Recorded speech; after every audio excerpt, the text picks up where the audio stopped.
New Zealand government may alok na scholarship para sa lahat ng Asian countries. Kasama na dyan ang Pilipinas. At ang lahat ng mga makakapasa na mag-a-apply ay sasagutin lahat ng New Zealand government ang mga gastos. Nagsimula ang nasabing scholarship application noong February 1, 2025 at magtatapos ito sa February 28. May alok na scholarships ang New Zealand government sa mga nationals ng Asia-Pacific countries, kabilang na ang Pilipinas. Sa anunsyo ng New Zealand Embassy sa Manila, magsisimula ang postgraduate program sa ilalim ng Manaki New Zealand Scholarship sa unang bahagi ng taong 2026.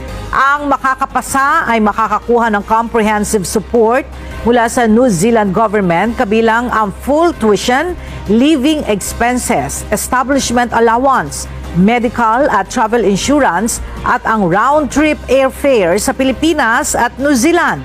Sa mga interesado, magtungo lamang sa Manaki New Zealand Scholarships website sa formal na pagbubukas ng aplikasyon simula February 1 hanggang February 28.